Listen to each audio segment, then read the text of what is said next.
Welcome to the Holistic Plastic Surgery Show, where we dive deep into the hottest trends in health, beauty, and cosmetic treatments. I'm Dr. Anthony Youn, America's holistic plastic surgeon. We are at a crossroads of human history.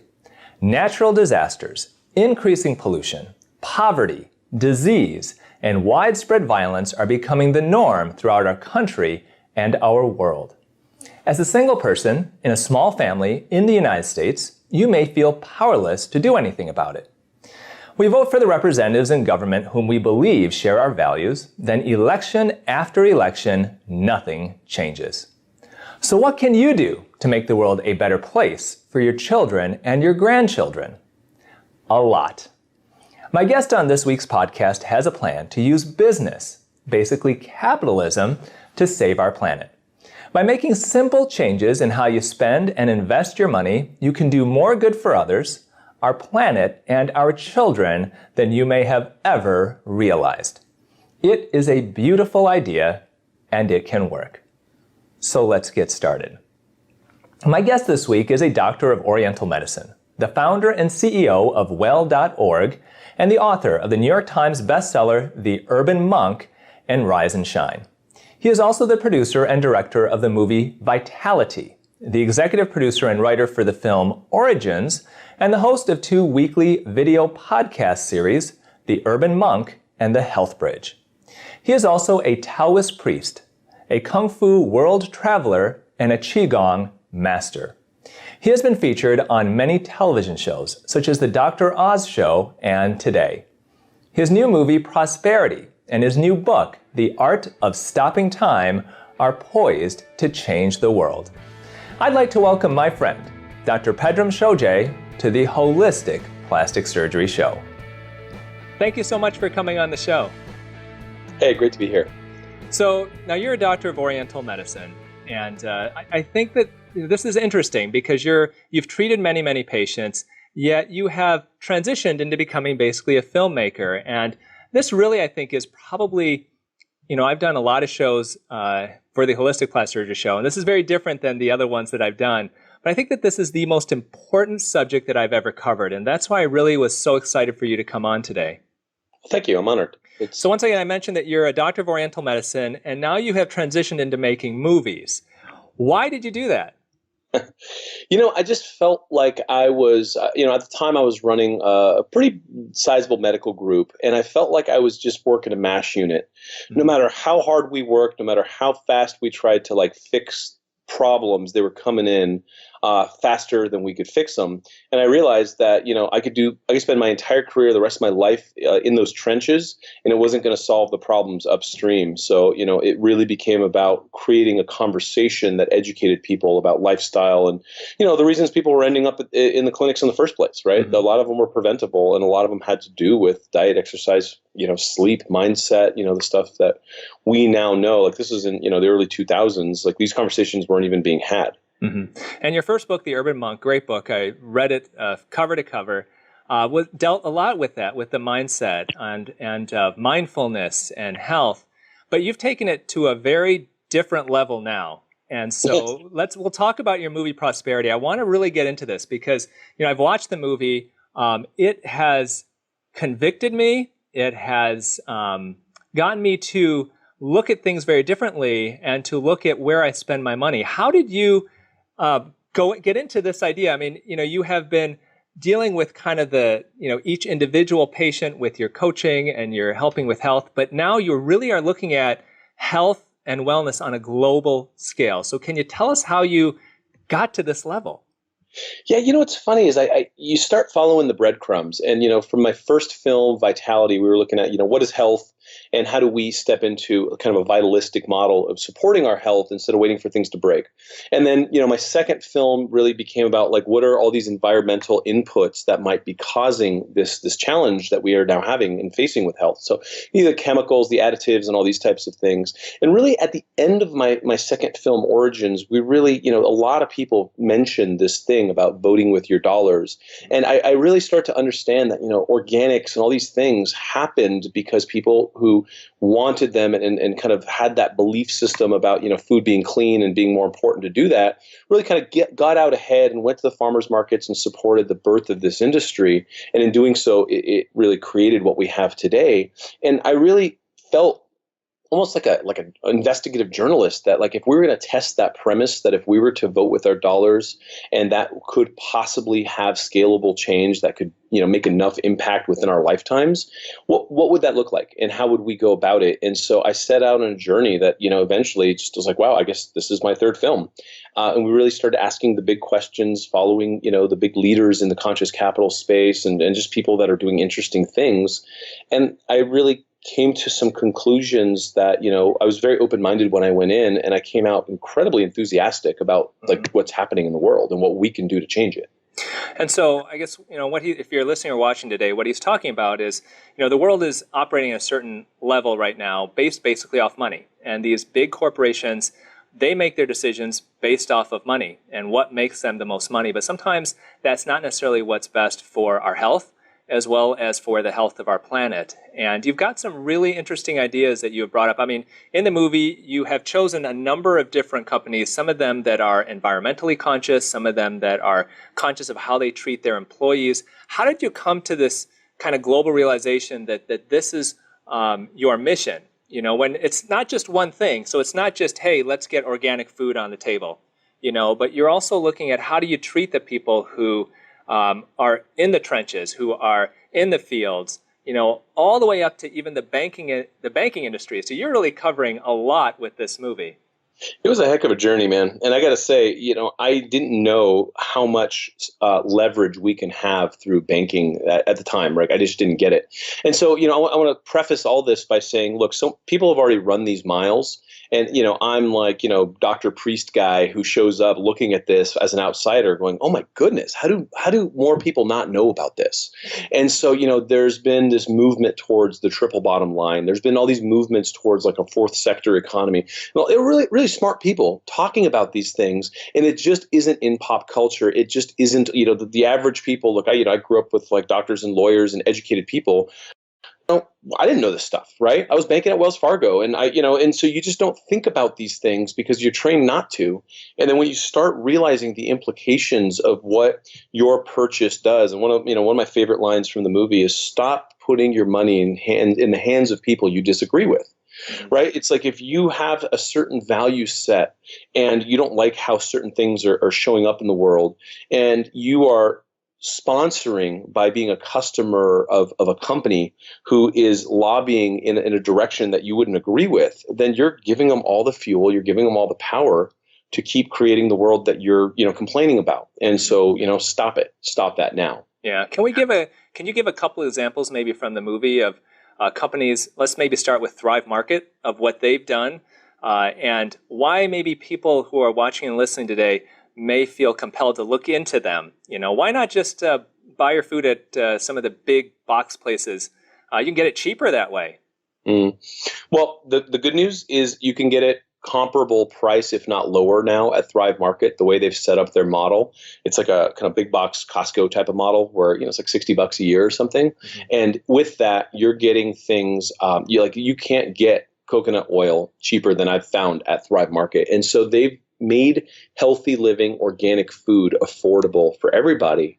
And one of their things that they do really well is not only are they doing that for people who are customers of said organic produce, they're also donating basically a membership to someone in need for everyone who buys. And they're creating so much scale. They're creating so many ripples in the industry where now people who don't have access to health food can just go click, and then it just shows up at their doorstep, and they have the quality organic food at the same price they'd be paying for the crap at the grocery store, and it's just a win-win for everybody, right? It's better for the environment, it's better for your family, it's just better all around, and you're helping solve a huge crisis in the world with malnutrition and some of these problems that people have with access. Mm-hmm. And you also talk about the banking industry, which I found really interesting. And normally people say, "Oh, I put my money in the bank that's closest to me, that's most convenient." Can you tell about this new trend in banking that's actually conscious and using your money to actually help the world? I, for years, banked at Wells Fargo. And, whatever. They were nice. There's one on every corner. Didn't think twice about it. And then when I started doing this film and talking to the people who are, really in the space, it was like, oh my God, they fund the prison industrial complex. They fund petroleum. They fund all sorts of stuff, let alone like all these nasty scandals of like, ripping people off and, kind of abusing and being predatory with mom and pop businesses and all just yucky stuff. And I started looking at these conscious banks going, oh my goodness, like they're not only they divested from weapons and petroleum and things that like I think, we could start to move away from, they're putting money back in the community. They're investing in micro lending so that, like American entrepreneurs can start getting going. They're paying higher interest on the savings account. They're just as safe, FDIC insured, and they're just cool. Their customer service experience is cool, and they're charged with a mission that I could get behind. And so it's like, you don't think about what, like, money moves industries, money moves the world. And so if you can reallocate your money to a financial institution that won't put it in the coffers of some of these companies that are destroying the planet, then what happens is they change their tune very quickly because money talks. And so it's just a high leveraged play to make the world a better place quickly. Yeah, and have you found that when you look at the things that do you actually then go to the bank and you find that these are what they invest their money in, and do you actually then look at their investments specifically and see where they're going? Well, especially since making this film, I've had a team of analysts and researchers vetting these organizations for months now, right? And so, it's just it's hard. Like, so, they're out of, say, coal and oil and all that, but they're like still, they're invested in like American Express, and you're like, it's not conscious, it's not great, but like they do some of these things to give you the returns to make it, to give you parity, so you're not like paying value tax, right? It's like, I have these values, but I'm gonna lose money, and like my money's not going to generate. So there's levels of SRI, there's levels of impact investment, right? And so when you're looking at this, you just got to look at your risk profile, you got to look at how much good you want to do and what you want to do based on like kind of mission-based consciousness. And there's all kinds of instruments there. Mm-hmm. But there's one group alone that was making 12 to 15% per annum, taking conventional farms and flipping them into organic farms and sequestering carbon. I'm like, look, that's better than I was getting in my dumb accounts, right? And it's just, so there's so many good things out there that most people haven't even heard of. And, it's, again, like I'm tired of complaining about the world's problems if I'm financing said problems, right? Mm-hmm. Like I had to step up. And can you explain? So, as far as the banking, I think that it kind of makes a lot of sense. It's you find out what these banks are investing in, and you try to invest your money with them. Obviously, if you're going to get a poor return, then that's going to be an issue. But these are companies that are doing well for their clients, and on top of that, you're supporting, things that are good. Now, a couple other things that you focused on in the movie, fair trade,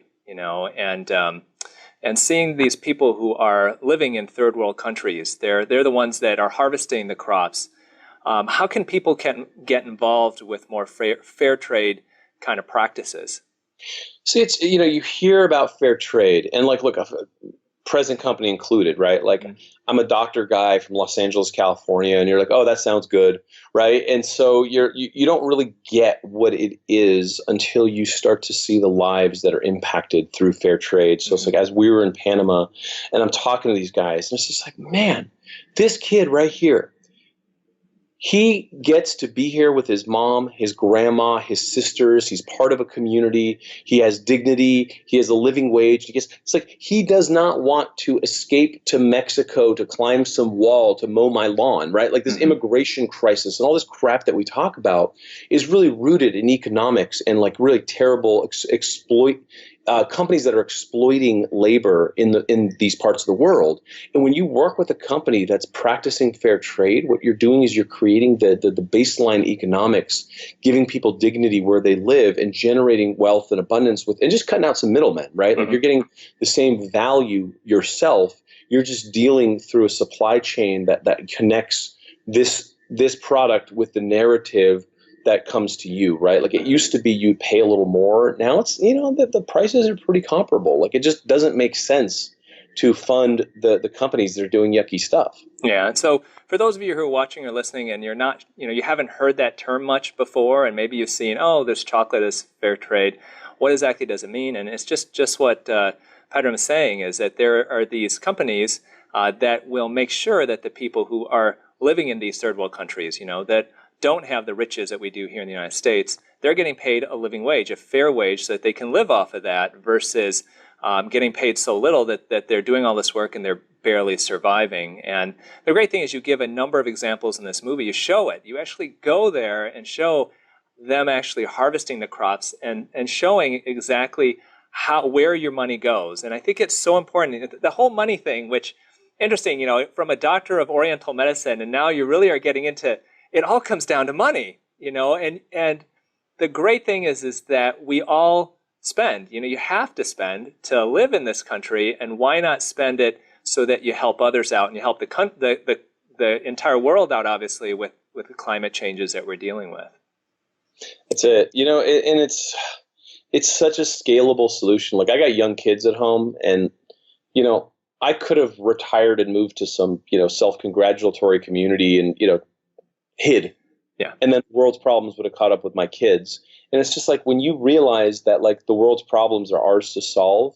And I think we've all hit a point now, like, no matter whether you're a red team, blue team, I think that's all just silly. When you realize that no one's going to fix this for you, that's when you pick up a shovel and you start digging, right? It's like, okay, what do I got to do, right? I'm not waiting for Washington or somebody to fix my problems. Like, how do we do this? How do we do this together? So anything while you're making this, what surprised you the most while you're making this movie and you're going through your own journey? And interestingly, you watch the movie and it is a journey, because you start really with some very simple ideas of urban farming, and then you get all the way up to the big corporate world and how money fuels every single step of the way, and how you can use your own money to help feel good for that. What surprised you most throughout this whole process?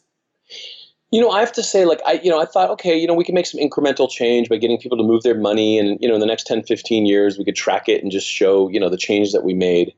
And then I really started to learn about how money concentrates and how money can move entire industries overnight. And, like, look, the majority of people, say in America, have their money in some retirement plan, like a 401k, and they're notoriously underperforming. There's so many costs and fees that most people, like, you ask them their number one anxiety, it's like, I'm not sure I'm going to have enough to survive on after retirement. And it's because these crappy 401ks are taking your money and doing whatever they're doing with it, but there's so many middle managers and just, like, hands in the pot that you end up barely making money on this thing at all. Right. And so there's this enormous amount of capital parked in this old Wall Street industry, investing in good old boys, like, carbon emitting, things. And so it's like, you could just as easily go to your HR and be like, nope, I want a self-directed IRA and I want to invest it in an SRI fund, an impact fund, and I want to make my money matter. And as people start doing that, it's like the entire world starts shifting, because everything follows the money. And so it's all just a dream we need to wake up from. And there are so many things we can do right now that will make a drastic, lasting impact. Can you give a couple of suggestions then, what people can do to kind of further this whole goal that you have of, hey, let's change the world by putting our money in industries and in companies that are socially conscious, that are environmentally conscious, that are conscious of their workers as well? Can you give a couple of suggestions? Yeah, absolutely. So the first thing is, move your money out of the 5 big banks in America, right? Like the big 5, none of them are really up to any good, right? They just take your money and play with it on Wall Street and do all sorts of things that never really gets back into the real economy. It's all just hedging and trading and, far off abstract stuff.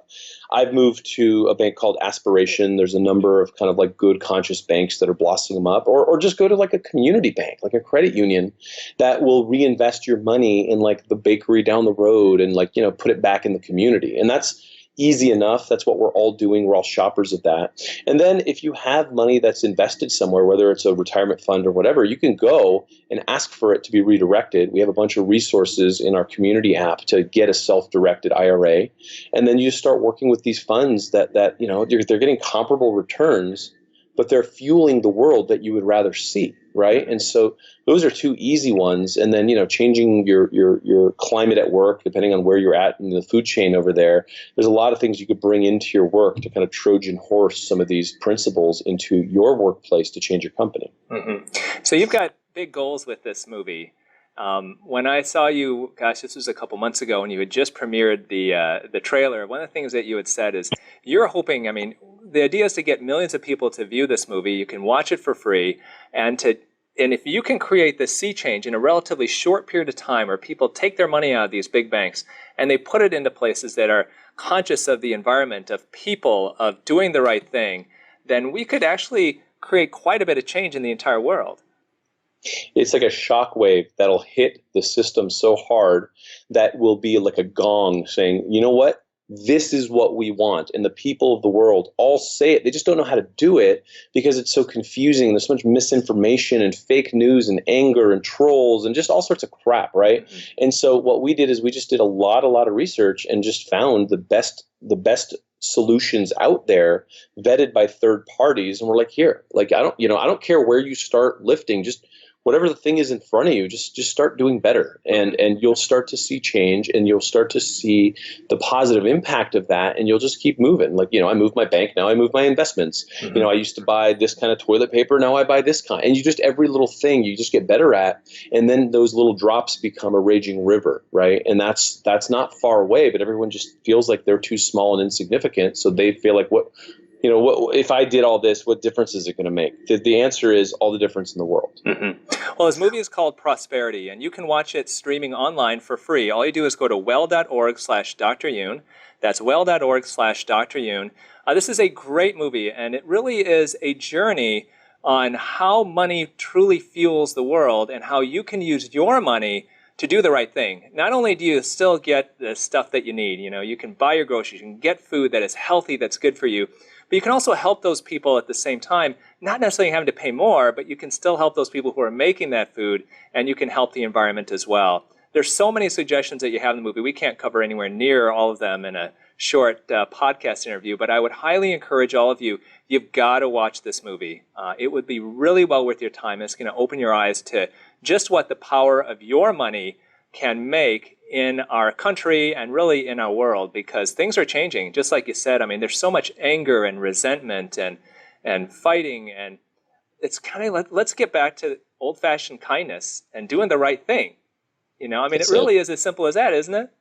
That's it. I think a lot of this insecurity and fear about change has led to a lot of rhetoric that fuels, anger because people are trying to get an intended result on a political level. But at the end of the day, we all want to have a safe world. We all want to have a healthy planet. We all want to, we want our children to be happy. And so it's like, I want to kind of boil everything back down, distill it to the common denominator and be like, look, okay, what can you do personally without getting swept into all this rhetoric to make a change and be the change and just keep rolling forward. And I think it just needs to come back to the people. It needs to come back to us.